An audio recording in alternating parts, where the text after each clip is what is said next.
എല്ലാവർക്കും നമസ്കാരം. ടൂറിസം ഹീലേക്ക് സ്വാഗതം. ഞാൻ വേണുഗോപാൽ തിരുമേനി. ഓം നമോ ഭഗവതേ വാസുദേവായ. ഇന്ന് ആലപ്പുഴ ജില്ലയിലെ തിരുനെല്ലൂർ ഗോവിന്ദപുരം മഹാവിഷ്ണു ക്ഷേത്രത്തെക്കുറിച്ചാണ് ഞാൻ സംസാരിക്കാൻ പോകുന്നത്. ചേർത്തലയിൽ നിന്നും അരൂക്കുറ്റിക്ക് പോകുന്ന വഴി ചെങ്ങണ്ടയിൽ നിന്നും 2 കിലോമീറ്റർ മാറി NS കോളേജിൻ്റെ തൊട്ടടുത്തായി സ്ഥിതി ചെയ്യുന്ന അതിപ്രശസ്തമായ മഹാവിഷ്ണു ക്ഷേത്രമാണ് തിരുനെല്ലൂർ ഗോവിന്ദപുരം ക്ഷേത്രം. കരപ്പുറത്തെ അതിപ്രശസ്തവും ചിരപുരാതനവുമായ ഈ മഹാവിഷ്ണു ക്ഷേത്രത്തിൽ ഇപ്പോൾ നാലമ്പലം ചെമ്പുപായിക്കൊണ്ടിരിക്കുന്നു. ഇപ്പോൾ ഈ ക്ഷേത്രത്തിൽ ഉത്സവാദി സമയമാണ്. 2025 ജനുവരി മാസം 24-ാം തീയതി വെള്ളിയാഴ്ച തൃക്കൊടിയേറ്റ് നടന്നു. തന്ത്രിമുഖ്യൻ ബ്രഹ്മശ്രീ വേഴപ്പറമ്പ് മന ദാമോദരൻ നമ്പൂതിരിപ്പാടിൻ്റെ കാർമ്മികത്വത്തിലാണ് തൃക്കൊടിയേറ്റ് നടന്നത്. 6 ദിവസത്തെ ഉത്സവമാണ് ഇവിടെ നടത്തപ്പെടുന്നത്. 5-ാം ദിവസമായ വലിയ വിളക്ക് മഹോത്സവത്തിലാണ് ഞാൻ അവിടെ എത്തിയത്. 5-ാം ദിവസമായ ജനുവരി 28 ചൊവ്വാഴ്ച 7 മണി മുതൽ ക്ഷേത്ര കലാകോവിദൻ, ക്ഷേത്രശ്രീ വാദ്യശ്രീ കലാചാര്യ ശ്രീ തേരൊഴി രാമക്കുറുപ്പിൻ്റെ പ്രമാണത്തിൽ നടന്ന സ്പെഷ്യൽ പാണ്ഡിമേളത്തിൻ്റെ പ്രസക്ത ഭാഗങ്ങൾ നിങ്ങൾക്ക് വേണ്ടി കാണിച്ചു തരാം. ചെണ്ട തേരൊഴി രാമക്കുറുപ്പ്, ഉദിനാപുരം ഹരി, ഉദിനാപുരം രാജേഷ് മുതൽപേര്, പതിനംതല ഉദിനാപുരം കൃഷ്ണൻകുട്ടിക്കുറുപ്പ്, ഉദിനാപുരം സന്തോഷ് മുതൽപേര്, ഇലത്താളം തേരൊഴി ഉണ്ണികൃഷ്ണൻ, വടയാർ ചന്ദ്രപ്രസാദ്, ഉദയനാപുരം മനീഷ് മുതൽപേർ, കുറുങ്കുഴൽ കൊടകര ബാബു മുതൽപേർ, കൊമ്പ് ഉദയനാപുരം ഷിബു, മാടമ്പള്ളി വേണു, ഉദയനാപുരം ബിനീഷ് മുതൽപേരാണ്.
വാദ്യകലാകോവിദൻ ക്ഷേത്രകലാരത്നം കലാചാര്യ ശ്രീ തേരൂർ രാമക്കുറുപ്പിനെ ക്ഷേത്ര കമ്മിറ്റി ആദരിക്കുന്നതാണ് നമ്മൾ കാണാൻ പോകുന്നത്.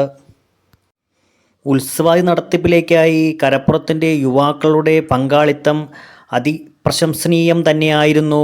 അത് ഞാൻ കണ്ടതുമാണ്.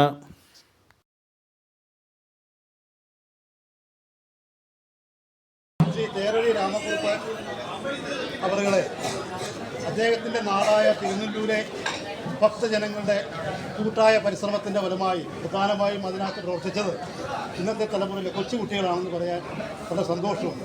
കാരണം ഇങ്ങനെയുള്ള ക്ഷേത്രകലകളെ പ്രോത്സാഹിപ്പിക്കുകയും സംഘടിപ്പിക്കുകയും ചെയ്യുന്ന നല്ലൊരു കൂട്ടായ്മയുടെ ഭാഗമായിട്ട് അദ്ദേഹത്തെ ഈ കുട്ടികളെല്ലാവരും കൂടി, പ്രത്യേകിച്ച് ഭക്തജനങ്ങളും ഈ പ്രദേശത്തുള്ള നല്ലവരായ കുട്ടികളെല്ലാവരും കൂടി ചേർന്ന് അദ്ദേഹത്തിന് ഒരു ആദരവ് കൊടുക്കുന്നതിന് വേണ്ടി കൂടി അതുപോലെ ഒരു വാക്കുകൂടെ പറഞ്ഞിട്ട് ആദരവ് കൊടുക്കാവുന്നതാണ്. ഈ ജന്മനാടിൻ്റെ സന്തതിയും കൂടെയാണ് നിങ്ങളെല്ലാവരും വിളിക്കുന്ന രാമേട്ടൻ. അദ്ദേഹം ഇവിടെ നിന്ന് പോയി വൈക്കംകാരനായി ഉദയോലകരനായി ഇപ്പോൾ കേരളത്തിൻ്റെ മൊത്തം സ്വത്തായി മാറിയ ഒരു അതുല്യ കലാകാരനായി മാറിയിരിക്കുകയാണ്. തിരുവിതാംകൂർ ദേവസ്വം ബോർഡിൻ്റെ നമ്മളെ സംബന്ധിച്ചിടത്തോളം കേരളത്തിൻ്റെ ഏറ്റവും വലിയ ദേവസ്വം ബോർഡായ തിരുവിതാംകൂർ ദേവസ്വം ബോർഡിൻ്റെ ഉൾപ്പെടെയുള്ള ധാരാളം പുരസ്കാരങ്ങൾ അദ്ദേഹത്തെ തേടി വരികയും അദ്ദേഹം അതിലൊന്നും കൂടുതലായി സന്തോഷിക്കാതെ വീണ്ടും അദ്ദേഹത്തിൻ്റെ പ്രയാണം തുടർന്നുകൊണ്ടിരിക്കുകയും ചെയ്യുന്നു. ഒരു കാര്യം കൂടെ പറഞ്ഞുകൊണ്ട് അദ്ദേഹത്തിൻ്റെ കൈകളെപ്പോഴും വിശ്രമമില്ലാതെ ചെണ്ടയിലുമായിട്ടാണ് നമ്മൾ കാണുന്നത്. അങ്ങനെയുള്ള അദ്ദേഹത്തിന് ദീർഘായുസ്സും ഇതോടൊപ്പം ഇനിയും അനേക വർഷം ഈ ക്ഷേത്രകലയായിട്ട് മുന്നോട്ട് പോകട്ടെ എന്ന് ഓന്നൂർത്തപ്പൻ്റെ പേരിലും ഈ സംഘടിപ്പിച്ച ഈ കുട്ടികളുടെ പേരിലും ആത്മാർത്ഥമായി ആശംസിച്ചുകൊണ്ട് അതോടൊപ്പം ഈ കൂടെ ഈ ദേവസ്വം ഭരണസമിതിയിൽ പങ്കുചേരുന്നു. എല്ലാവരുടെയും കൂടെ അനുവാദത്തോടെ കുട്ടികളെ അതിനായി ക്ഷണിച്ചുകൊള്ളുന്നു. അതോടൊപ്പം ഇത് സമർപ്പിക്കുന്നത് നമ്മുടെ ബഹുമാനായ ബ്രഹ്മശ്രീ ക്ഷേത്രമന്ത്രി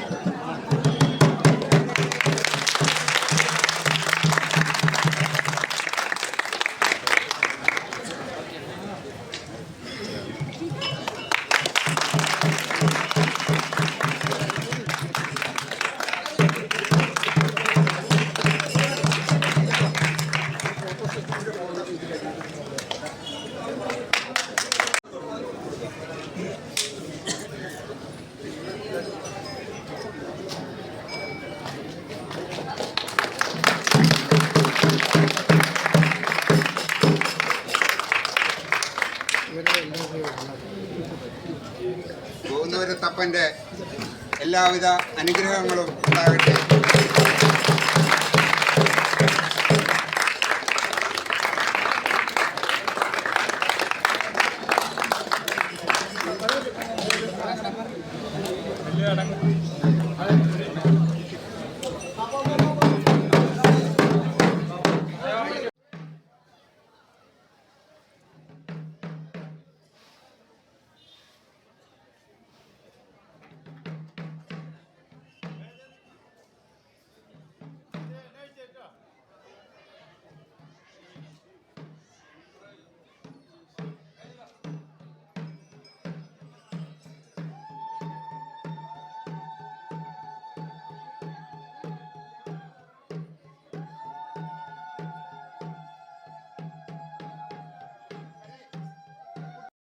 കാഴ്ചശീവേലിക്ക് അഴകുകൂട്ടാൻ 3 ആനപ്പുറത്താണ് കാഴ്ചശീവേലി നടന്നത്. ഭഗവാന്റെ തിടമ്പേറ്റിയത് യുവരാജ മന്നാടിയാർ മീനടം വിനായകനായിരുന്നു. ഇടതും വലതുമായി അരുണിമ പാർത്ഥസാരഥിയും വേമ്പനാട് അർജുനും നിന്നു. കാഴ്ചശീവേലിക്ക് ശേഷം തന്ത്രി വേഴാപ്പറമ്പൻ നമ്പൂതിരിപ്പാടിൻ്റെ നേതൃത്വത്തിൽ ശ്രീഭൂതബലി നടന്നു.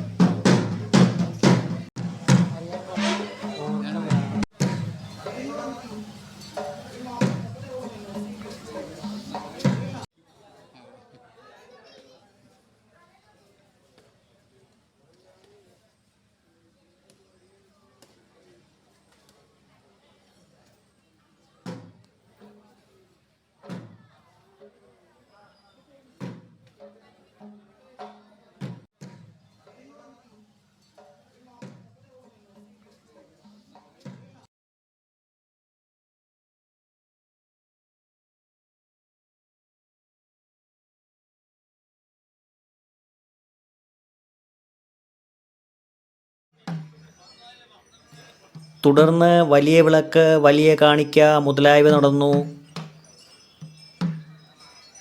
യുവരാജ മന്നാടിയാർ, മീനടം വിനായകൻ ഭഗവാനെ ഉപചാരം ചൊല്ലി പിരിയുന്നതോടുകൂടി 5ാം ഉത്സവം സമാപ്തിയായി. അടുത്ത ദിവസം, അതായത് ബുധനാഴ്ച, ആറാട്ടോടുകൂടി കരനാഥനായ ഗോവിന്ദപുരത്തപ്പൻ്റെ ഈ വർഷത്തെ ഉത്സവം സമാപ്തിയാകുന്നു. ഇനിയൊരു വർഷത്തേക്ക് കാത്തിരിപ്പ്.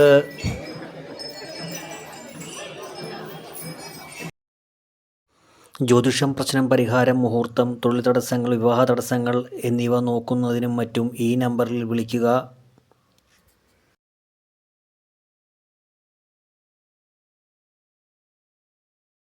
വീഡിയോ എല്ലാവർക്കും ഇഷ്ടമായെന്ന് വിശ്വസിക്കുന്നു. എല്ലാവരും സബ്സ്ക്രൈബ് ചെയ്യുക, ഷെയർ ചെയ്യുക, ലൈക്ക് ചെയ്യുക.